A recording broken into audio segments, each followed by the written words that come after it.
Sou o Dr. Cláudio Magalhães Rangel, sou cardiologista da Beneficência Portuguesa, sou coordenador geral de ensino e pesquisa do hospital e hoje nós vamos ter a apresentação de um tema extremamente interessante, que é a fibrilação atrial, e nós teremos 3 palestrantes de extrema experiência no tema, no qual vão abordar o tratamento agudo da fibrilação atrial com a cardioversão, o Dr. Henrique Cotijo, o novo uso dos novos anticoagulantes orais, Dr. Fernando Costa, e o Dr. Tarcísio vai abordar sobre a ablação da fibrilação atrial e a oclusão do apêndice atrial esquerdo. São 3 temas de extrema importância que estão presentes em todos os congressos nacionais e internacionais, e essa discussão é de extrema importância para o cardiologista saber manusear bem a fibrilação atrial, seja no seu tratamento agudo, seja no tratamento crônico, e manusear principalmente esses novos anticoagulantes, que são drogas que estão entrando na cardiologia para beneficiar esses pacientes.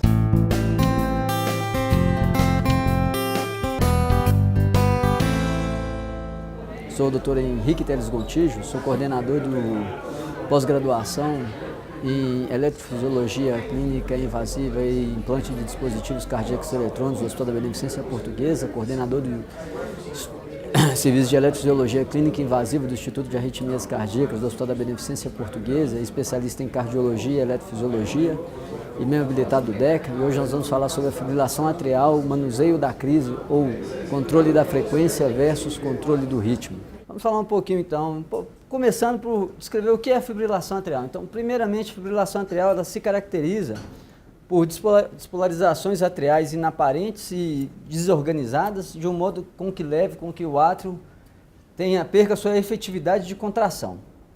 Então, esse é o conceito básico da fibrilação atrial. Um eletro de fibrilação atrial, isso todo mundo conhece, é fácil, eu acho que todo mundo que está aqui, ninguém tem dificuldade de fazer um diagnóstico de fibrilação atrial. E sem a dificuldade maior depois vai ser de como a gente vai controlar essa situação. Um pouco da prevalência, né? 1/3 das hospitalizações por distúrbios do ritmo, ou seja, 30% de todas as internações por arritmias cardíacas, hoje a gente sabe que é por causa da fibrilação atrial. A prevalência da população geral é de 0,4%. Nós sabemos que essa prevalência ela se duplica a cada década após os 50 anos de idade. A relação homem-mulher geralmente de 2:1. Né, e cerca de 30% dos pacientes que apresentam com fibrilação atrial, eles têm ausência de cardiopatia estrutural. Né? Como ela pode ser classificada, então? A gente vê algumas classificações pela etiologia, se ela é uma fibrilação primária ou se ela é uma fibrilação secundária, alguma outra comorbidade que o paciente já tenha. Ela pode se classificar também pela sua sintomatologia, é um paciente que tem sintomas, é um paciente que é assintomático e a fibrilação atrial faz parte só de um achado. Né, e pela resposta ao ventrículo, né, se ela tem alta resposta, uma resposta adequada ou uma baixa resposta ventricular. Outra situação, então, como a gente citou, os casos da primária, ela pode ser genética ou idiopática, no caso da secundária, que pelo menos aqui no nosso meio é o caso mais frequente, sem dúvida nenhuma, né, que pode ser em consequência, uma insuficiência coronariana, hipertensão, tireotoxicose, DPOC e miocardiopatias, enfim, a gente vê que tem um monte de possibilidades aí para a gente descartar. Quanto ao padrão temporal. Isso aqui é de extrema importância para a gente no nosso dia a dia, principalmente no que eu vou falar, né, que é manuseio da crise. Então, primeiramente, a gente saber, é um episódio inicial, né, foi o primeiro episódio, ou pelo menos é o primeiro episódio onde o paciente teve o sentido e chegou até o pronto-socorro. Ela pode ser, então, também classificada nos casos onde o paciente já teve mais de um episódio como crônica, e isso ela variar entre paroxística, persistente e a permanente. Acho que ninguém tem dúvidas, mas a paroxística é geralmente períodos limitados de tempo, geralmente com duração menor do que 7 dias e geralmente com uma resolução espontânea. A persistente é aquela que vai persistir, muitas vezes persistindo até por mais de um ano, a não ser que haja uma intervenção do médico para fazer com que ela para mudar esse cenário. E a permanente é aquele caso que, mesmo a gente tendo tentado de tudo, não se resolveu. Então, agora vem a grande questão. A minha aula é manuseio da crise. Então, o que é a crise? Né? O que a gente pode chamar de uma crise numa fibrilação atrial? Porque a gente já falou, tem pacientes que são assintomáticos. Né? Então, levando em consideração ditado da aula, o tema da aula, manuseio da crise, eu levei em consideração o seguinte: o paciente que deu entrada no pronto-socorro. Então ele vai chegar lá porque ele tem sintomas. Se ele tem sintomas, a gente vai partir de dois pressupostos. Ou ele está tendo uma fibrilação atrial com alta resposta e instabilidade hemodinâmica, ou uma sintomatologia que fez com que ele fosse até lá, palpitação, dor no peito, falta de ar. Ou o inverso disso, quando ele está muito bradicárdico e devido à bradicardia muito importante, uma baixa resposta ventricular, ele também apresentou os sintomas e foi encaminhado então até o pronto-socorro. Então, o que vai me nortear diante de um paciente desse que chega no pronto-socorro em uma crise de fibrilação atrial?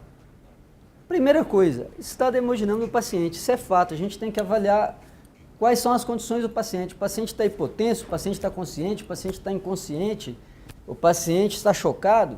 Bem, se o paciente encontra num momento de instabilidade hemodinâmica, eu vou prontamente reverter esse quadro. Como que eu vou reverter esse quadro? Eu vou pelo menos partir do pressuposto que eu preciso imediatamente fazer um controle de ritmo. E vou desfibrilar o paciente, vou cardioverter o paciente, né? Se o paciente está estável hemodinamicamente, eu vou partir para uma segunda etapa muito importante, que é a minha anamnese. Vou tentar colher dados desse paciente. É um paciente que já tem uma fibrilação, ele já sabe que tem fibrilação, ele é uma fibrilação persistente, ele é uma fibrilação permanente, mas está com uma alta resposta porque deixou de tomar um remédio que já fazia uso, né? Vou tentar tirar do paciente a história clínica dele, ver qual situação, ele tem essa palpitação há quanto tempo, ele estava com essa palpitação já há 5 dias e só hoje porque piorou resolveu ir até o pronto-socorro. E por essa anamnese, aí sim eu vou me nortear como que eu vou dar a sequência do meu acompanhamento. E uma coisa que é muito importante, a disponibilidade que a gente tem ou não de fazer exames no local onde a gente está fazendo esse atendimento, né? Hoje a gente tem a felicidade de trabalhar no hospital que tem todos os recursos que a gente precisa. Então, o paciente, ele chegou no pronto-socorro, você consegue fazer o primeiro atendimento, você conseguiu colher a história, o paciente tem mais de 48 horas em fibrilação atrial, mas agora ele está sintomático, mas está estável. Você consegue ali em questão de minutos ali conseguir um eco transesofágico, fazer um eco transesofágico, avaliar se esse paciente tem ou não trombo, e aí sim você tomar a melhor conduta, pensando em tamanho do átrio, se existe essa ausência de trombo, se nós vamos partir para uma cardioversão ou não, né? Infelizmente, nem todo mundo tem essa disponibilidade, então a gente tem que se ater ao quê? A anamnese bem feita. O paciente tem mais que 48 horas de arritmia, muito cuidado com pensar em fazer primeiramente essa cardioversão e fazer um controle do ritmo. Então, o que acontece? A minha aula foi manuseio da crise, né, controle da frequência ou controle do ritmo. A gente sabe que se a fibrilação atrial fosse o melhor, a gente já nasceu com fibrilação atrial, não nasceu em ritmo sinusal. Então, o paciente perde 30% do débito. Como a gente falou, muitas vezes esses pacientes têm situações secundárias. O paciente ele já tem uma história de insuficiência coronariana, ele já tem uma fração de ejeção reduzida, ele já tem um DPOC, ele tem um ICC. Perder esse débito atrial para esse paciente compromete muito a função cardíaca total do paciente. Então, no meu ponto de vista, e ainda acho que a maioria dos colegas que estão aqui presentes, a gente sempre tem que lutar pelo ritmo sinusal, né? Você manter o paciente, fazer um controle do ritmo, existe duas situações. É aquela onde você já tentou manter o paciente em ritmo sinusal e não conseguiu, ou então é aquela situação onde você não sabe há quanto tempo o paciente está em arritmia e aí você está correndo o risco de cardioverter o paciente e ele fazer um fenômeno tromboembólico, e aí você pode ter consequências graves em decorrência dessa atitude, né? Então, o que acontece? Eu cheguei, o paciente está estável hemodinamicamente, é uma FA aguda, eu consegui colher bem a história do paciente, tem menos de 48 horas de evolução, eu vou partir para a cardioversão. Sempre lembrar que quando a gente fala em cardioversão, nós temos duas situações, pode ser a cardioversão química ou pode ser a cardioversão elétrica. Muitas vezes a gente vê, e quando nós somos chamados pelos colegas para poder dar uma opinião sobre como fazer a reversão do paciente, às vezes o paciente já está com uma FA há mais de 48 horas, já se tentaram reverter, mas ninguém se preocupou de repente em afastar o trombo, justamente porque você está tentando fazer uma cardioversão química. Cardioversão, gente, seja ela química ou elétrica, você tem que afastar coágulo. O fenômeno tromboembólico vai ocorrer nas duas situações, né? Porque eu não choquei que o paciente não vai ter fenômeno tromboembólico. Então, pensou em cardioversão, você tem que ter certeza que o paciente não tem trombo, tá? Se for a cardioversão química, a gente tem hoje no mercado brasileiro praticamente 2 drogas. Existe uma terceira droga que ela está em fase de estudo, é uma droga que tem tido uns resultados excelentes, mas o que a gente tem na nossa disponibilidade? A propafenona e a amiodarona. Propafenona, a gente tem que levar em consideração que a gente tem uma vantagem que é o uso oral, né? O Pion de Pocket, que muitas vezes é feito o paciente até em ambulatorial, quando o paciente já tem um acompanhamento e já sabe dos seus sintomas. Sempre quando você for usar essa droga pela primeira vez, tem que ser feito em ambiente hospitalar, tem que ser feito no pronto-socorro. Por quê? Porque ela pode reverter o paciente ficar bradicárdico. Então a gente tem que levar também em consideração quais são os efeitos pró-arrítmicos que cada droga que é antiarrítmica tem, né? Então a gente tem que sempre estar preocupado com isso. Outra situação, pacientes que têm cardiopatia estrutural, essa droga deve ser evitada, tá? Então, muitas vezes a gente vai ver pela disponibilidade ser uma droga de maior conhecimento de todo mundo, é uma droga que ela pode ser feita por via endovenosa e por via oral. Geralmente, para cardioversão química, a gente vai utilizar o quê? A amiodarona, porque ela pode ser usada no paciente que tem uma fração de ejeção normal, pode ser usada no paciente que tem uma fração de ejeção reduzida, ela não causa muita hipotensão, você consegue acompanhar, todo mundo tem um pouco mais de segurança. Mas sempre lembrando, primeira coisa, avaliou o estado hemodinâmico do paciente, colheu história, viu que tem menos que 48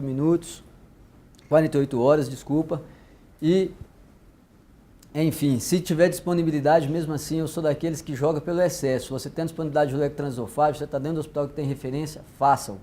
Façam porque a gente que lida com isso todo dia, a gente já viu situações aí de paciente que, eu sou anticoagulado, tenho válvula aórtica há 19 anos, metálico, uma paciente minha que eu peguei recentemente, estava em FA, falei, não, vamos fazer um E. Não, mas eu tomo anticoagulante há 19 anos, tinha trombo. A gente anticoagulou ela direitinho depois, reverteu, ela está bem. Cardioversão elétrica. Cardioversão elétrica todo mundo sabe, cede o paciente, monitoriza o paciente, faça uma cardioversão sincronizada. Só da gente falar o termo cardioversão, a gente já está falando que o choque é sincronizado. Se fosse uma desfibrilação, aí sim a gente não está levando em consideração o sincronismo com o QRS, né? Por que desse cuidado? Porque quando você faz uma cardioversão, o seu choque vai ser liberado sobre o efeito QRS e vai evitar uma fibrilação ventricular, tá? Sempre ter cuidado com isso e procurar fazer dessa maneira. É seguro, lógico, você tem que estar preparado também para atender as intercorrências. O paciente pode bradicardizar porque a fibrilação atrial está fazendo um efeito muito estressante sobre o nó sinusal e vai manter o nó sinusal sem atividade após a cardioversão? Vai. Então isso acontece? Acontece. É raro, mas acontece. Você tem que estar preparado. Sempre ter um PET transcutâneo, marca-passo transcutâneo ali por perto, no caso de uma urgência, para você poder utilizá-lo, né? Ter material de intubação, enfim, ter todos os atendimentos que eu acho que uma unidade de primeiro atendimento vai ter, é claro, né? Então, controle da frequência. Quando que eu vou optar pelo controle da frequência? Justamente naquelas situações onde eu não sei há quanto tempo o paciente está com a fibrilação. Ou o paciente chega para mim e deliberadamente fala, não, realmente eu estou com esses sintomas há 6 dias, há uma semana, mas piorou de ontem para hoje, eu vim só agora. Então você sabe que tem mais que 48 horas, você não conseguiu fazer um trans, você não consegue saber como que você vai se afastar de imediato se o paciente tem ou não trombo. Então você vai optar em, primeiramente, fazer um controle da frequência cardíaca, para assim dar sequência nos exames e depois pensar na cardioversão. Então, quais são as drogas que a gente mais usa hoje para fazer isso? A gente mais usa o beta-bloqueador, bloqueador do canal de cálcio e o digital. Em algumas situações, a gente pode lançar a mão da associação entre essas medicações, né? Sempre levar em consideração o estado hemodinâmico do paciente, se o paciente já tem cardiopatia estrutural ou não. Então, ter cuidado, começar o beta-bloqueador, bloqueador de canal de cálcio, numa dose um pouco menor e ir progredindo à medida que você vai vendo que o paciente está tolerando bem hemodinamicamente. Sempre ter o cuidado de lembrar que todas essas drogas são inotrópicas negativas e aí pode, se o paciente tem uma disfunção cardíaca, levar a uma piora do quadro clínico do paciente. Então, ter cuidado, mas são drogas também seguras. Se você está num ambiente hospitalar, um ambiente seguro, você deve usar sem medo e com tranquilidade, né? Agora, uma outra pergunta que não quer calar é assim, tudo bem então, eu cheguei lá, vi, era o paciente, uma FA aguda, né, tem menos de 48 horas de evolução, eu fiz a cardioversão, eu fiz o controle, iniciei a anticoagulação e agora, o que eu vou fazer com esse paciente? Então, a partir do momento que você teve esse endpoint inicial de optar pelo seu controle de ritmo ou pelo controle da frequência, você foi lá e fez a cardioversão, ou então optou por baixar a resposta ventricular desse paciente para um nível adequado, para dar continuidade aos exames, você tem sempre que pensar no seguinte: para longo prazo, o que eu vou querer para esse paciente? Eu vou querer o controle do ritmo, eu vou brigar para manter ele em ritmo sinusal, vou associar medicações para manter ele em ritmo sinusal, é um paciente que foi a primeira vez que apresentou arritmia, é um paciente que tem um átrio esquerdo de um tamanho bom, um átrio esquerdo do tamanho normal. A gente tem que lembrar muitas vezes que a fibrilação atrial é uma doença que comete muitos jovens, principalmente jovens que têm excesso de bebidas alcoólicas no final de semana, energéticos, e hoje também com essas modas aí de academia, os termogênicos aí, a gente vê não frequentemente pacientes aí fazendo fibrilação atrial por causa desse tipo de drogas. Então tem muito cuidado, vamos brigar sempre pelo controle então do ritmo. É um controle da frequência, o paciente tem um átrio grande, a gente não conseguiu resolver, então vamos fazer o controle da frequência. Uma vez que a gente opta por uma dessas duas situações, e a ablação? Quando que eu vou então, no momento que eu estou brigando pelo controle do ritmo, indicar a ablação? Né? A gente vai ter uma aula hoje sobre a ablação, não vou entrar em detalhes, mas é uma opção cada vez mais comum e cada vez mais presente no nosso meio a meio. Né? E a anticoagulação, que é a nossa próxima aula? Sempre levar em consideração. Para pensar em anticoagulação, a gente tem que pensar a curto prazo, que é após a cardioversão, né, que a gente vai manter em alguns pacientes por 4 a 6 semanas, e a longo prazo. Quando for a longo prazo, a gente vai disponibilizar o quê? O chá de Vasco para esse paciente e o Rasbled, sempre avaliar o risco de fenômeno tromboembólico e o risco de sangramento. E nesses casos hoje a gente vai ter uma gama de medicações que a gente pode lançar a mão, e vai ser a próxima aula aqui agora o nosso professor, o Dr. Fernando. Obrigado.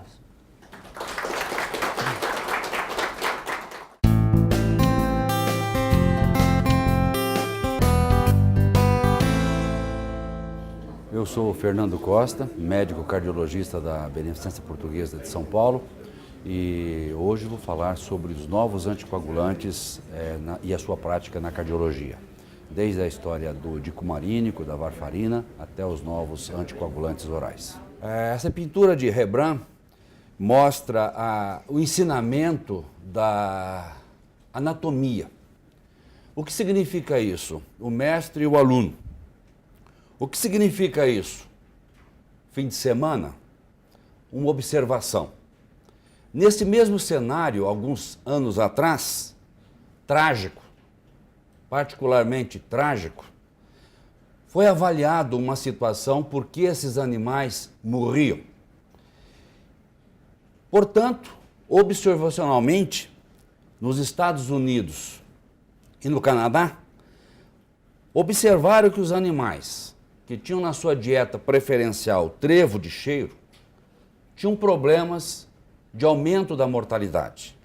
No entanto, o trevo de cheiro, in natura, não causava mal nenhum para nenhum animal. Desta maneira, quando foi observado por alguém especialista em observação, observou que essas plantas, quando oxidadas, ou seja, estragadas, produziam o dicumarínico, o dicumarol. Desta maneira, in natura, descobriu-se o dicumarol. Portanto, foi o primeiro anticoagulante advindo de uma observação de mortes em pecuária. O dicumarol era muito importante, mas fraco. Então, em 1946, houve uma condição de desenvolvimento de um outro anticoagulante através de um pesquisador chamado Lincoln. E a varfarina, para que talvez seja apresentado aos senhores, vem do W de Wisconsin Alumni Research Foundation, o VAR, que mostra o início da varfarina com W, comercialmente ela é com V. Então ela foi introduzida em 1948, em plena época de guerra, final de guerra, e um dos primeiros indivíduos que usou esse medicamento foi o presidente da República, Eisenhower, que tinha um problema relacionado com fibrilação atrial. Desta maneira, foi essa a condição do nascimento do principal anticoagulante utilizado no mundo. Esses anticoagulantes são denominados antagonistas da vitamina K. Você tem essas formulações, nós não entraremos em detalhe, que a aula é sobre novos anticoagulantes. Mas o porquê que tem novos anticoagulantes, se esse é muito utilizado? Porque esse medicamento, que todos nós aqui mexemos, trabalhamos, manuseamos, ele tem uma janela terapêutica estreita, é muito difícil o seu manuseio, tem interação medicamentosa com uma gama, tanto para mais, tanto para menos, altera com frio, calor, altera com o humor, altera com a tomada. Então, um medicamento que nos ensaios clínicos demonstrou somente 50% de efetividade em estudos controlados. Portanto, uma janela terapêutica estreita, considerável variabilidade da droga, precisava ter alguma coisa que eu substituísse. Principalmente quando você tem aumento da resposta do RNI com essa gama de medicamentos, vocês poderiam ter a aula mais tarde, ou a redução dos medicamentos, do funcionamento por outros medicamentos. Portanto, apesar da qualidade da varfarina em ter uma qualidade de atendimento na redução do AVC, aliás, os AVCs relacionados à fibrilação atrial de todos os AVCs é 20% do total, 20% de todos os AVCs por fibrilação atrial. Então a varfarina reinou muito tempo, só que precisava descobrir, identificar, desenvolver novos medicamentos. E aí vieram os inibidores do 10A e do 2A. Todos os medicamentos em estudo ou que foram estudados, rivaroxabana, apixabana, indoxabana e betrixabana, atuam sobre o 10A. E o único que atualmente atua sobre 2A é a dabigatrana. Quais são as características pontuais de cada medicamento? Vocês são jovens, não se iludam com o que é novo e pensem na fase 4 com os problemas que eu vou mencionar alguns relacionados a cada uma dessas drogas.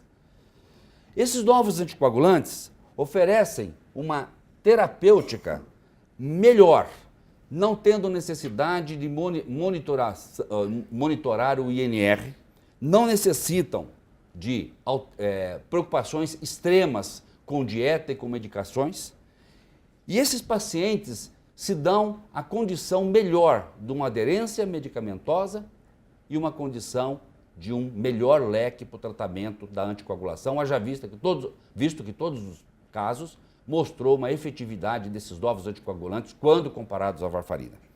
E pacientes renais crônicos, não com clearance menor que 30, poderiam se beneficiar e podem se beneficiar desse medicamento. A biodisponibilidade é uma necessidade de se dizer, mas o que eu gostaria que vocês tivessem um pouquinho de cautela é com meia-vida desses medicamentos, olhando a varfarina em 40 horas, a dabigatrana de 12 a 14 horas, rivaroxabana de 7 a 13 e a apixabana de 8 a 13. Então vocês olham a diferença de 40 para um terço do tempo, a diferença que é no manuseio dessa droga. Em relação às evidências científicas, 3 grandes estudos, Rely, Rocket e Aristóteles, e eu tenho a satisfação e honra de dizer que todos eles foram analisados aqui na Beneficência Portuguesa, em especial cito o Aristóteles, que foi conduzido pela doutora Rosângela, e os outros 2 pela minha pessoa. Eles se mostraram não serem inferiores na prevenção de AVCs quando comparado com a varfarina, reduzindo a mortalidade em termos de 10% ao ano e as taxas de sangramento não superiores aos inibidores da vitamina K. Especificamente de cada um deles, do curto espaço de tempo que eu tenho para falar, a dabigatrana é uma prodroga que é convertida em dabigatrana, que é o inibidor competitivo da trombina. É o único que é o inibidor competitivo da trombina. Todos os outros atuam no 10A. Não é metabolizado por esse citocromo, portanto, uma baixa disponibilidade oral, pouca interação com outros fármacos e a redução da dose em renais crônicos sempre deverá ser feita. Algumas orientações que algumas nutricionistas deveriam estar presentes na aula farmacêuticas.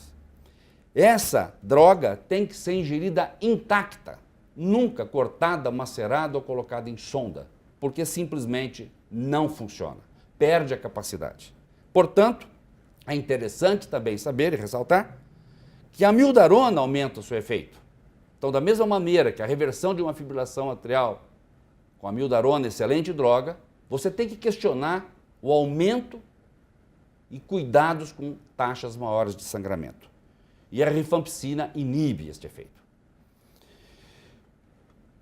Uma avaliação no estudo observacional pós-término do RELY, que foi o RELY-ABLE, mostrou que o medicamento ele se mostrou ótimo, mas na dose de 150 miligramas mostrou uma condição maior de sangramento quando comparado a 110 miligramas. Então, quando apareceu que a efetividade dele se mostrava superior à varfarina e não inferior com 150 e não inferior com 110, nós temos uma avaliação de 2,3 anos mostrando o problema relacionado com a situação de maior... você me avisa com 5 que acabou o monitor aqui. Em relação a 110 miligramas. Mais cuidado ainda. Notar também que houve um aumento do risco de infarto agudo do miocárdio.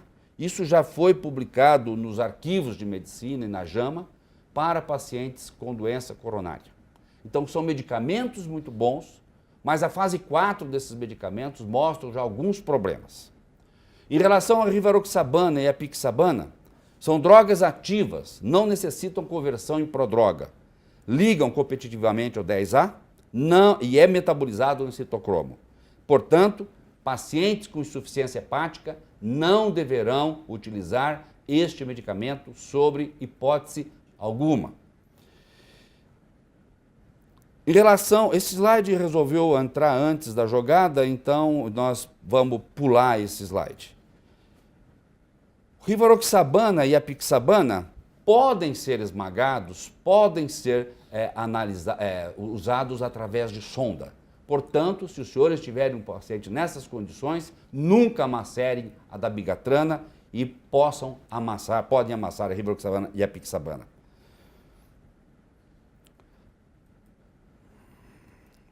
A prevenção em outras indicações, por exemplo, o estudo RECORD, mostrou estudos em prótese de quadril, estudo em joelhos, mostrando a eficiência e eficácia desse medicamento, a rivaroxabana, nessas condições e a apixabana também.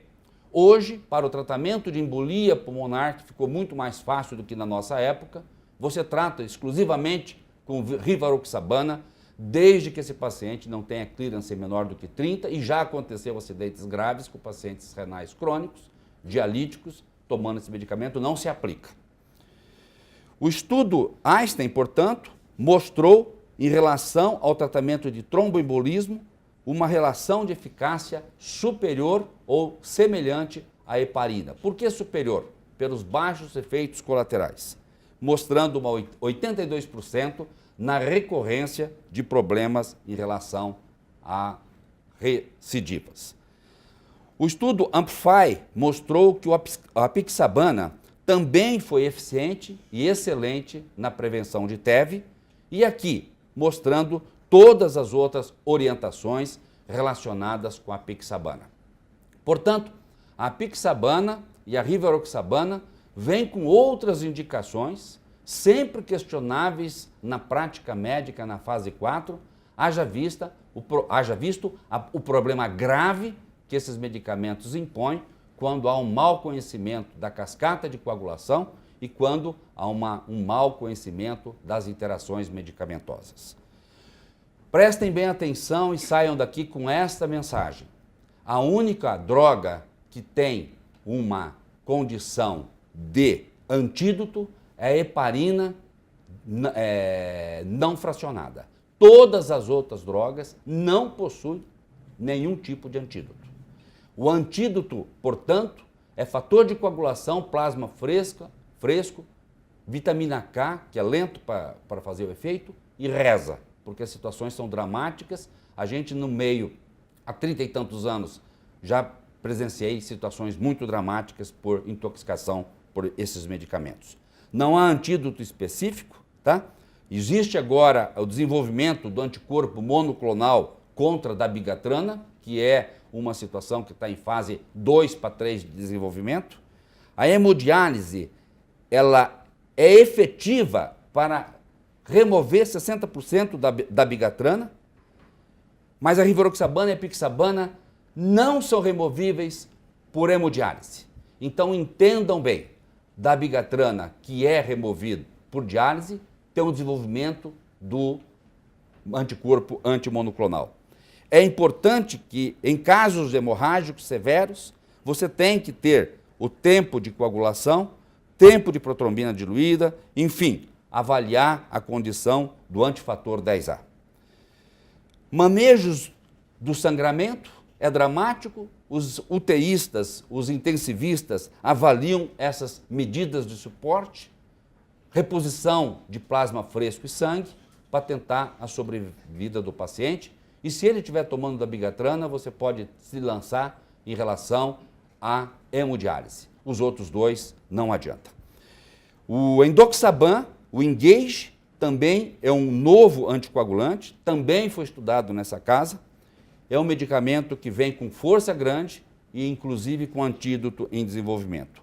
E o berixaban, que através do Explore, também é um medicamento que vem com força total e a gente já pode dizer que encerramos a nossa aula dizendo, faltou obrigado aqui, tá? Dizendo que esses medicamentos vieram sim para contribuir, mas vieram sim para alertar todos os médicos que manuseiam no sentido da prevenção sim, mas do cuidado com esse tipo de medicamento. Espero ter trazido alguma informação, uma boa tarde e que Deus leve o nosso querido candidato a presidente da República, que infelizmente nos deixou. Bom dia.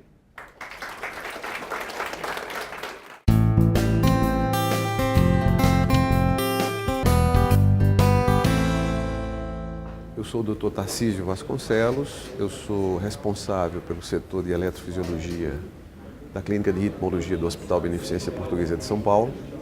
E eu vou estar hoje conversando sobre tratamento não farmacológico da fibrilação atrial, envolvendo tanto a ablação percutânea como a oclusão de apêndice atrial esquerdo. Nós iniciamos a experiência com a ablação por catéter aqui na Beneficência Portuguesa praticamente junto com o resto do mundo em 1999 e os procedimentos evoluíram muito dentro disso. Eu vou também abordar alguns assuntos relativos à prevenção não farmacológica, né, dos acidentes embólicos mediante a oclusão do apêndice atrial esquerdo, que também é um assunto bastante discutido. Bom, o tratamento farmacológico da fibrilação atrial ele é bastante limitado, né? Isso é do conhecimento de todos nós, que a taxa de recorrência de fibrilação atrial após uma cardioversão bem-sucedida é muito elevada. Isso é uma experiência nossa de um material que foi levantado por um pós-graduando, de 42 pacientes, uma amostra pequena, mas muito representativa, de pacientes com fibrilação atrial persistente, que foram cardiovertidos na vigência de uso de amiodarona e mantidos com amiodarona. Então vocês veem a taxa de recorrência de fibrilação atrial ao longo do tempo, a despeito do uso do medicamento em uso continuado. Praticamente, em um ano, quase 40% dos pacientes têm recorrência da fibrilação atrial, mesmo usando o medicamento. Em 2 anos, quase 50% dos pacientes têm recorrência da fibrilação atrial. Portanto, além disso, sem falar dos efeitos adversos, como nesse caso, é um paciente nosso, uma grave toxicidade pulmonar por amiodarona, demonstrando as limitações, né, do tratamento farmacológico da fibrilação atrial. Em decorrência disso, né, que nós concluímos que os maus resultados com o tratamento farmacológico levaram à busca de alternativas não farmacológicas no tratamento da fibrilação atrial, né. Aí vem a questão óbvia, se essas alternativas que foram desenvolvidas, elas são eficientes, mais eficientes do que os fármacos, né, no tratamento desse problema. E como o Henrique já colocou para vocês, do ponto de vista epidemiológico, é muito importante. A fibrilação atrial é uma arritmia que, como toda arritmia reentrante, ela depende de um gatilho, ou seja, é necessário ter uma faísca para provocar um incêndio.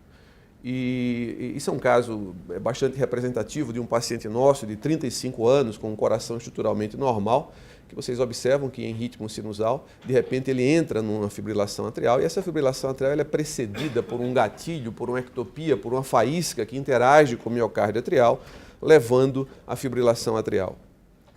Esse é um exemplo de um irmão desse paciente, mostrando a característica hereditária em algumas situações. O irmão desse paciente portador de um quadro bem parecido. O fato é que a fibrilação atrial ela é uma arritmia que depende de um gatilho e é sabido desde 1997, a escola de Bordeaux do Dr. Michel Heiseguer, no sul da França, identificou as veias pulmonares como sendo a sede preferencial de origem desses gatilhos, ou seja, de origem dessas extrasístoles que interagem com o miocárdio atrial, desencadeando a fibrilação atrial. Portanto, qualquer abordagem hoje não farmacológica do tratamento da fibrilação atrial tem que priorizar, do ponto de vista topográfico, as veias pulmonares e a inserção dessas veias pulmonares no miocárdio atrial esquerdo. Ninguém sabe ao certo o porquê as veias pulmonares são tão importantes dentro desse cenário.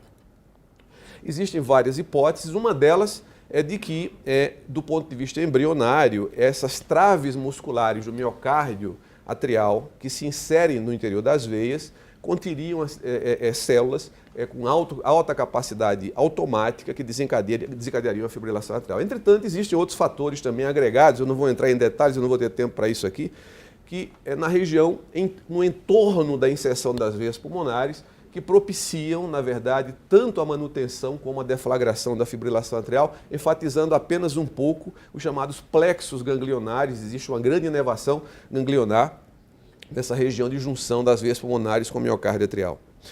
O tratamento da fibrilação atrial não farmacológico hoje, mediante ablação, envolve a criação de linhas, na verdade, contornando os ósseos das veias pulmonares, no sentido de proporcionar um isolamento na junção veno-atrial, ou seja, confinar esses focos ectópicos que desencadeiam a fibrilação atrial para dentro das veias pulmonares. E isso é um tratamento bastante interessante em algumas situações, como nesse caso, após nós conseguirmos isolar uma veia pulmonar superior direita, vocês percebem que a veia, uma sonda que se encontra no interior da veia, detecta uma atividade fibrilatória e, em contrapartida, o átrio se encontra em ritmo sinusal. Essa é uma situação que, na verdade, enche de esperança, né, quem trabalha com esse tipo de procedimento e, sem dúvida, é inequívoco o benefício de uma ablação como essa, numa situação de fibrilação atrial, especialmente a paroxística. A tecnologia evoluiu, hoje estão surgindo novos dispositivos para proporcionar esse isolamento da junção veno-atrial. Esse é um dispositivo introduzido na prática clínica. Nós iniciamos, após um treinamento nos Estados Unidos, a utilização desse novo dispositivo, que é um dispositivo em que se insere essa sonda na junção veno-atrial e se faz praticamente uma ablação simultânea em todos os polos ao redor do antro da veia pulmonar. Nós recebemos recentemente uma equipe que veio de Israel, que tem uma experiência grande com esse tipo de tecnologia, e é uma nova tecnologia que está sendo agregada, que vai trazer, na verdade, benefícios, sem dúvida, para esse tipo de paciente. Os resultados da ablação por catéter no tratamento da fibrilação atrial, eles são demonstrados por diversos estudos, e esses diversos estudos comparativos têm demonstrado que, de fato, o tratamento ablativo é superior ao tratamento farmacológico. As taxas de recorrência após a ablação são nitidamente mais baixas do que aquelas obtidas com a manutenção do tratamento farmacológico por si só. Esse é um outro estudo, é um levantamento de um grupo feito pelo grupo do Dr. Andrea Natali, que é um grupo que publica muito sobre essa área, que envolve alguns milhares de pacientes que foram seguidos, mostrando taxas de sucesso, na verdade, nos casos de fibrilação atrial paroxística ou fibrilação atrial de mais persistente de curta duração, com menos de um ano, taxas de sucesso na manutenção do ritmo sinusal em torno de 80%, e um resultado que se mantém ao longo do tempo. Nos casos de fibrilação atrial de longa duração, aquelas que têm uma fibrilação com mais de um ano de evolução, essas taxas de sucesso elas são um pouco mais baixas, se situando na faixa em torno de 60%. Isso demonstra, na verdade, esse diapositivo ele é bastante elucidativo, o quanto é importante para nós, como clínicos, não postergarmos muito a indicação de uma ablação quando nós estamos pensando em manter esse paciente em ritmo sinusal. Porque quanto mais demora para se indicar um procedimento, menor a taxa de sucesso, porque esse átrio ele fibrosa, ele se remodela e, consequentemente, as taxas de sucesso obtidas não são tão boas quando a indicação ela é mais precoce, ou seja, quando a fibrilação atrial ela é paroxística ou quando ela é persistente de curta duração, ou seja, com menos um ano de evolução.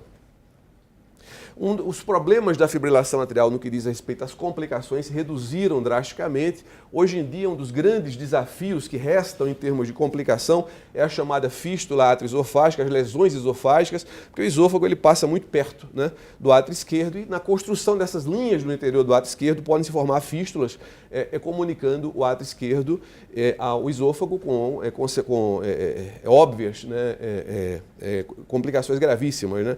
As erosões esofágicas, esse é um exemplo, num caso que nós tivemos em 2008, são complicações relativamente frequentes, ocorrem em torno de 10 a 30% dos casos. Entretanto, essas erosões às vezes evoluem para a chamada fístula. Esse é um caso que nós tivemos em 2012, que é uma comunicação entre o esôfago e o átrio esquerdo. Esse paciente, infelizmente, veio a falecer por embolia gasosa, uma embolia gasosa de grandes proporções. E a taxa de mortalidade nessa condição é muito alta, se aproxima de 90%, 85% a 90%. E é um dos desafios que nós temos hoje do ponto de vista de complicação. Felizmente é uma complicação muito rara, ela ocorre para cada 2.000, 3.000 pacientes. Mas ela é muito relevante dada a sua alta mortalidade. Hoje, na verdade, não se questiona muito o quanto a ablação é benéfica. Se questiona que pacientes nós devemos selecionar para a ablação. Esse é um estudo recente do Dr. Marrucci, que é um estudioso da área de fibrilação atrial, o estudo DECAAF, que foi publicado recentemente, mostrando que se nós melhorarmos a seleção desses pacientes, nós podemos obter resultados melhores. Aqueles átrios mais fibrosados são átrios, na verdade, cujos pacientes vão ter um resultado inferior no que diz respeito a técnicas de ablação. Ele divide, mediante estudo por imagem com ressonância nuclear magnética, os átrios em 4 categorias, são as categorias de Utah, na verdade. Átrios em estágio 1 de fibrose, quando tem menos de 10% de acometimento fibrótico do miocárdio atrial, 2, 10 a 20, 3, 20 a 30 e mais que 30% seria o estágio 4, ou seja, se consegue definir o montante de miocárdio atrial que está fibrosado e com isso, na verdade, se espera selecionar melhor os pacientes para ablação. No estudo DECAAF, ele demonstrou que os pacientes que são ablacionados em estágio 1 de fibrose têm resultados bem superiores àqueles que são ablacionados quando tem estágio 4. Demonstrando mais uma vez o quanto é importante fazer uma pré-seleção adequada desses casos e não se postergar muito a indicação dos procedimentos, visto que o paciente que entra em fibrilação persistente durante muito tempo, ele vai para um estágio 4, onde os resultados da ablação, na verdade, não são tão interessantes. Hoje, na verdade, as indicações para ablação, elas estão mais, livres. Hoje, até algum tempo atrás, não se indicava a ablação como primeira alternativa de tratamento e hoje, de acordo com as diretrizes europeias, assim como as diretrizes americanas também, já é permitido, com classe de indicação 2A, indicar a ablação no paciente portador de fibrilação atrial paroxística sintomática, mesmo que não se tenha tentado tratamento medicamentoso. E como classe 1, pacientes que têm fibrilação atrial persistente ou paroxística que são resistentes ao tratamento medicamentoso, com drogas de classe 1 ou de classe 3. Eu vou enfatizar um pouquinho, falar um pouquinho com vocês, abordar um pouquinho o tema de oclusão do apêndice atrial esquerdo dentro desse tempo que me resta. Essa é uma alternativa de tratamento preventivo não farmacológico do acidente vascular cerebral. O apêndice atrial esquerdo é um resquício embrionário, como vocês sabem, ele pode estar envolvido no mecanismo da sede, na verdade, e pode exercer um efeito modulador na relação pressão-volume do coração. É uma estrutura que está ali, mas na verdade, aparentemente, mais atrapalha do que ajuda, visto que é a principal fonte de assentamento e de formação de trombos dentro do átrio esquerdo. Alguns estudos demonstram isso, né? Essa é uma meta-análise que foi realizada, uma revisão de 9 estudos, mostrando que o apêndice atrial esquerdo é de longe a principal sede de assentamento desses trombos. Então, portanto, tentador a estratégia de tratamento de isolar esse apêndice atrial esquerdo do restante do miocárdio atrial no sentido de prevenir os acidentes tromboembólicos. E isso é feito desde a década de 50, os cirurgiões fazem isso, e agora nós temos outras alternativas não cirúrgicas para se obter esse resultado. Nós temos técnicas endocárdicas para se ocluir o apêndice atrial esquerdo, ou epicárdicas, que é o chamado laço Lariat. Eu vou falar rapidamente sobre isso. Nós temos dois tipos de próteses disponíveis no mercado. No Brasil, nós só temos a Amplatzer, está para chegar a prótese Ótima. A Plato, ela deixou de ser fabricada, e essas próteses, na verdade, elas são colocadas por via endocárdica, transvenosa, mediante cateterização transeptal, ocluindo o colo do apêndice. Aqui no caso é uma prótese do Ótima. Essa é uma prótese, o dispositivo de Amplatzer também, a colocação dele. Essas próteses ocluem, elas repitelizam, ocluem o apêndice lateral esquerdo e evitam que os trombos que eventualmente se formem no apêndice lateral esquerdo se desloquem para o átrio esquerdo. Esse é um outro dispositivo, o dispositivo Lariat, que está sendo também estudado, em que se faz, na verdade, um enforcamento epicárdico do apêndice atrial esquerdo. É bem criativa essa técnica e pode estar indicada em algumas situações. Eu não vou entrar em detalhes, porque senão nós vamos nos alongar bastante. O estudo controlado disponível que valida, na verdade, essas próteses, uma dessas próteses na prevenção desses acidentes tromboembólicos, é o chamado estudo PROTECT-EF, que é um estudo que foi conduzido, que envolveu mais de 700 pacientes, foi publicado no Lancet em 2009, que comparou, na verdade, a oclusão do apêndice pela prótese do Ótima à varfarina. Eles tiveram umas taxas de complicação relativamente importantes, em torno de 10% de complicações maiores, inclusive embolização da prótese, mas hoje, em experiência de mundo real, essa taxa de complicações diminuiu bastante depois de ter se passado pela curva de aprendizado, e a taxa de complicações maiores hoje se situa em torno de 3% a 4%. Tá? Os resultados do estudo PROTECT-EF mostraram que a prótese, a oclusão do apêndice atrial esquerdo não é inferior à varfarina em relação a diversos desfechos, tanto os desfechos tromboembólicos como em relação ao desfecho do tipo complicação. Indicações potenciais são aqueles pacientes de alto risco para acidente tromboembólico em que existe contraindicação para anticoagulação oral. Então, esse hoje é o perfil do indivíduo em que você pode potencialmente pensar na oclusão ou desencadear uma oclusão de apêndice atrial esquerdo. É aquele paciente que é resistente à varfarina ou intolerante à varfarina, é resistente a um novo anticoagulante ou tem efeitos colaterais adversos, graves, com o uso de novos anticoagulantes e que se enquadra numa categoria de risco para acidente tromboembólico. Esse é um indivíduo que potencialmente deve ser considerado. A oclusão do apêndice atrial esquerdo não substitui a anticoagulação ainda, nós não temos informações em literatura suficientes que permitam a gente chegar a essa conclusão, tá? E essas técnicas de oclusão são, no momento, muito bem-vindas, né, nessas situações de pacientes em que nós não podemos indicar o anticoagulante. Do ponto de vista de diretrizes internacionais, nós estamos agora renovando as nossas diretrizes, das diretrizes nacionais. Nas diretrizes europeias e americanas, elas são colocadas, a estratégia de oclusão do apêndice atrial esquerdo é colocada como classe 2B, em face do fato de que ainda não existem grandes estudos e grandes revisões sistemáticas ou meta-análises enfocando esse assunto. Tá? Nós já iniciamos essa experiência aqui na Beneficência Portuguesa de São Paulo, estamos com alguns casos e a expectativa nossa em relação a esse tipo de tratamento, ela é uma expectativa muito boa. Era isso que eu tinha para falar para vocês. Obrigado.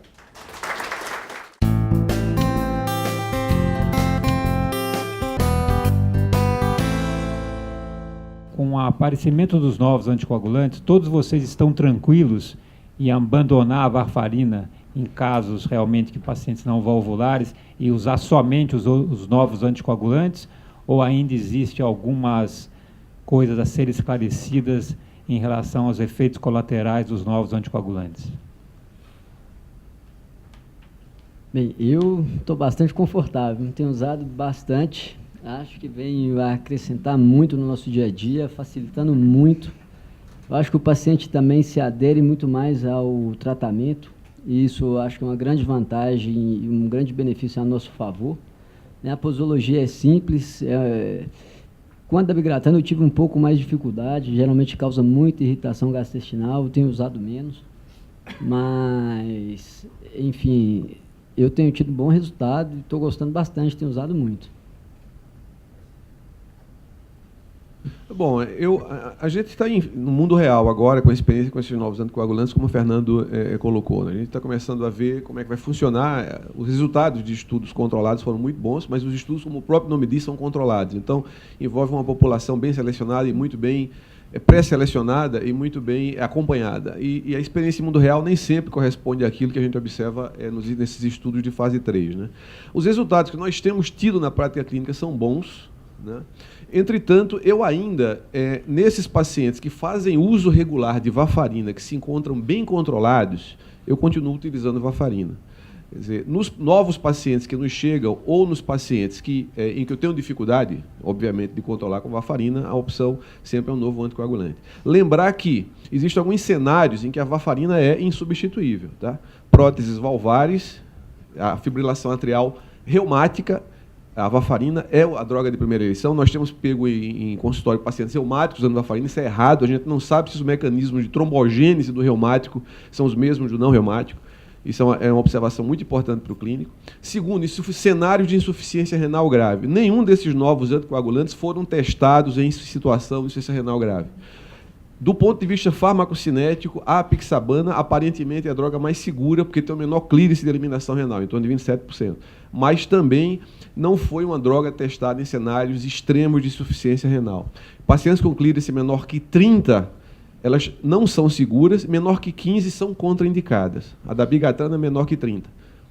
E a única droga que tem se mostrado segura no tratamento da insuficiência renal em pacientes, na prevenção da síndrome aguda em pacientes com insuficiência renal grave, é a varfarina. Inclusive, saiu um resultado agora no JAMA, no início desse ano, com uma grande amostra de pacientes obtida do Swedheart, que é um banco de dados espetacular dos países nórdicos, mostrando a segurança da varfarina em pacientes com insuficiência renal com clearance extremamente baixo, inferior a 15. Portanto, isso foi uma pergunta que foi feita. Em pacientes com insuficiência renal grave, a varfarina persiste sendo o melhor fármaco.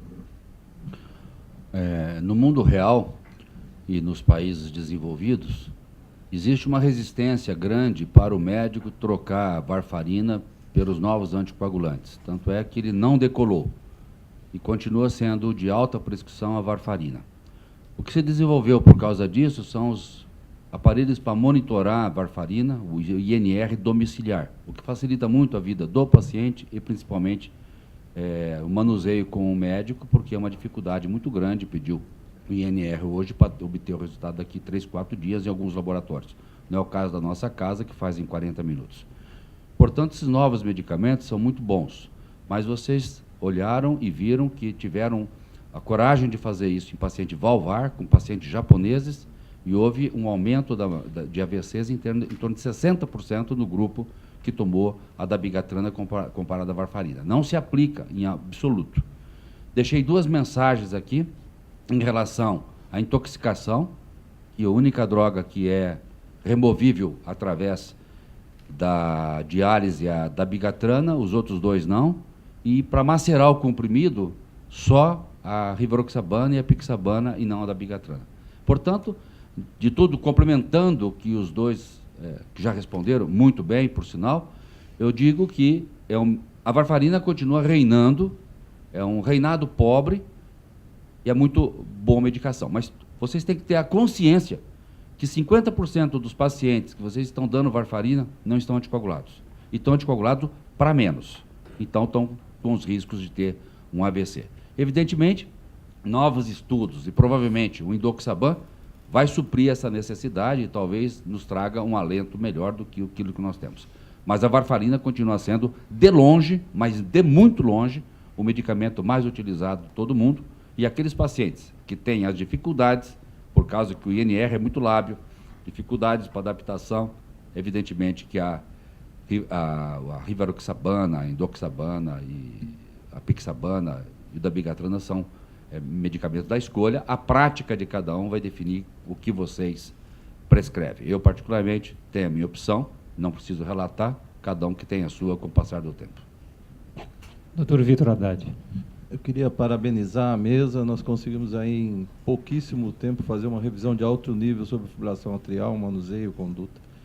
Queria fazer 1 ou 2 perguntas ao doutor Tarcísio.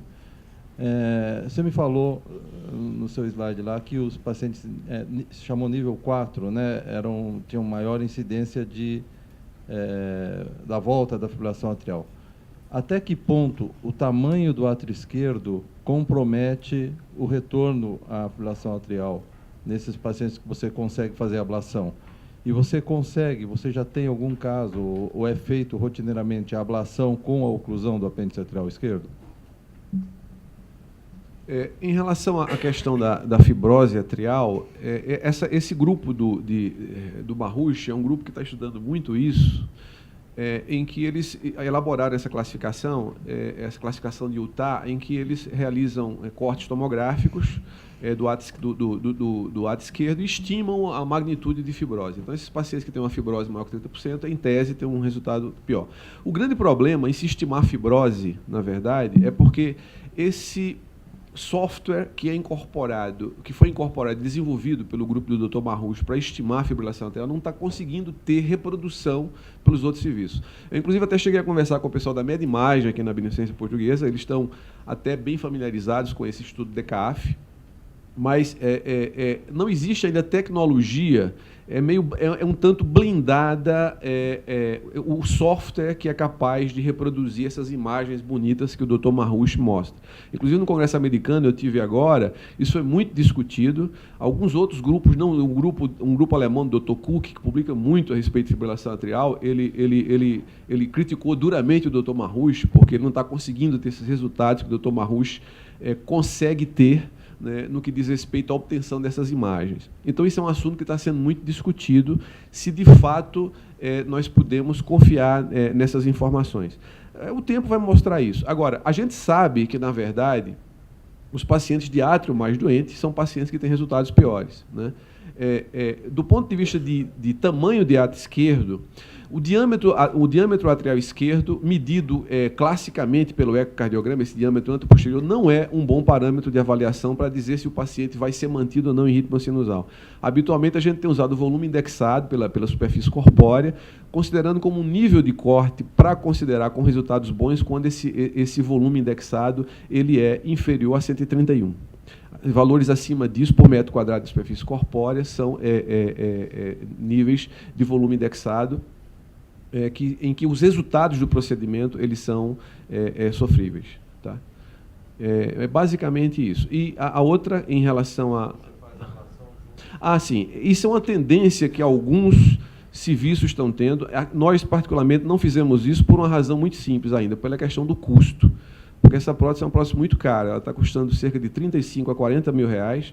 O serviço público não fornece essa prótese e as operadoras também ainda não. Ela não está no rol da Agência Nacional de Saúde Suplementar ainda, porque não existe ainda informações científicas muito consistentes para validá-la e as operadoras de saúde não se recusam a fornecer. Em algumas situações, isso tem acontecido por liminar e algumas operadoras, em situações extremas, mediante um relatório bem elaborado, como a gente faz, nessas situações, o doente não pode tomar anticoagulante, elas estão liberadas. Mas nós não iniciamos ainda esse tipo de estratégia. Fazer a ablação, eu acho que isso aí vai ser o futuro. Fazer a ablação e já fazer a oclusão do apêndice atrial esquerdo.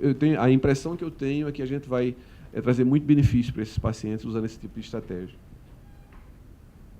Fernando, eu queria que você falasse, nós estamos aqui com vários cardiologistas nossos que trabalham em pronto-socorro. É bem estabelecido o tempo que você tem que usar a varfarina para a reversão de um paciente que vai ser revestido de fibrilação atrial. Com esses novos anticoagulantes, do paciente não valvar em fibrilação atrial, existem várias perguntas em relação a isso. Quanto tempo você deve deixar o paciente no uso desses novos anticoagulantes para indicar a cardioversão da fibrilação atrial? Professor Cláudio, talvez tenha sido uma das melhores perguntas. O grande problema com a varfarina é que o médico inexperiente, ele conta o dia 1, o dia da primeira prescrição. E ele esquece que o INR no alvo, quando atinge o alvo de 2 a 3, você começa a contar aquilo que as diretrizes mostram e de forma não correta, os 21 dias ou 3 semanas para uma possível cardioversão. Então é aí que morre a situação e aqui mora o perigo. Um médico jovem prescreve a varfarina e no primeiro dia que ele prescreve, ele conta 1. Varfarina não é antibiótico. Varfarina necessita do controle do INR. Quando o INR estiver em condição adequada, de 2 a 3, é o primeiro dia que você conta dos 21 dias. Isso não está contemplado na diretriz. Deveria estar. Sugestão para o doutor Tarcísio, que tem força na diretriz para ajudar os jovens e ajudar os médicos. Em relação aos outros anticoagulantes, não. O primeiro dia é o primeiro dia. Funciona como antibiótico, ou seja, o indivíduo está em condição adequada. Mas é muito importante o que foi dito, que o eco transesofágico é muito importante nessas condições. Se você tem uma variabilidade no controle da varfarina, o seu paciente tem um INR 1.8, 2.3, 1.9, 2.5, peque por excesso e faça o eco transesofágico, que na minha experiência eu já vi muita gente ser suspensa a cardioversão, porque ainda permanecia não só com trombo, mas com contrato espontâneo grau 3. Então, a prática que faz a necessidade. E a diretriz te dá um direcionamento. Diretriz não é postulado. Diretriz é para ser analisado. E em relação às próteses, oclusão de apêndice atrial esquerdo, é aquilo que eu falo e sempre digo. 90% dos trombos são oriundos do apêndice atrial esquerdo. 10% deles no átrio esquerdo. Quando você não pode anticoagular e coloca uma prótese, uma endoprótese, uma prótese desse tipo, você minimiza a possibilidade de ter.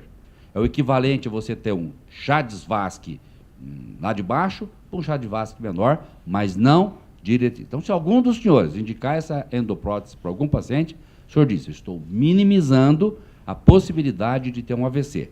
AVC por FA é igual indivíduo de Olimpíada, vai no alvo, cerebral média e problemas estruturais para o resto da vida. Tarcísio, eu queria que você comentasse, quando o paciente faz a ablação, ele volta a ritmo sinusal e você não sabe realmente se esse paciente vai voltar a fazer fibrilação atrial ou não. No pós-ablação, você usa drogas antiarrítmicas e usa os anticoagulantes durante quanto tempo, ou você acha que não tem necessidade desse uso quando o paciente faz a ablação com sucesso? Bom, em seguida ao procedimento de ablação, existe um período que a gente chama de período de blanking, que é um período cego, em que a gente não consegue avaliar o resultado do procedimento. É um período de 3 meses. Esse período de 3 meses é um período em que o doente pode fazer fibrilação atrial e não necessariamente isso significa insucesso. Então, a gente mantém com terapia antiarrítmica durante esses 3 meses iniciais, em carga alta de dose, porque para tentar manter o paciente em ritmo sinusal nesse período, para fazer com que esse átrio se acostume ao ritmo sinusal. Porque, na verdade, o paciente que fibrila muito, o átrio se remodela, ele se acostuma à fibrilação atrial, e quando você faz a ablação, ele está acostumado à fibrilação atrial, ele continua fibrilando. Então, a gente mantém durante 3 meses a terapia com o medicamento antiarrítmico e o anticoagulante também, porque tanto pela criação de lesões, a gente cria áreas cruentas dentro do coração, e pela perspectiva de fibrilação atrial, nesses primeiros 3 meses, existe a perspectiva de formação de trombo. Então, a gente mantém a utilização do anticoagulante, que pode ser a varfarina ou um dos novos anticoagulantes, durante 3 meses. A manutenção a partir do 3º mês vai depender do estado de risco desse indivíduo. Se você tem um paciente de alto risco para acidente tromboembólico, mesmo tendo um resultado efetivo com a ablação, é rotineiro, isso é diretriz também internacional, se manter a anticoagulação indefinidamente. Por que razão? Porque a gente ainda não tem segurança se a ablação, de fato, reduz a chance de risco de acidente tromboembólico. Tem aparecido muitos estudos, recentemente saiu uma publicação grande de um registro europeu, mostrando que a ablação protege contra acidente tromboembólico, mas nós não temos ainda informações de estudos controlados que permitam a gente suspender o anticoagulante no paciente de alto risco, mesmo tendo um procedimento efetivo. Então, no paciente que tem, especialmente, antecedentes de acidente vascular cerebral isquêmico, a anticoagulação ela deve ser mantida. A gente tem por rotina nos pacientes com Chades-Vasque acima de 2, manter a anticoagulação mesmo diante de um procedimento efetivo.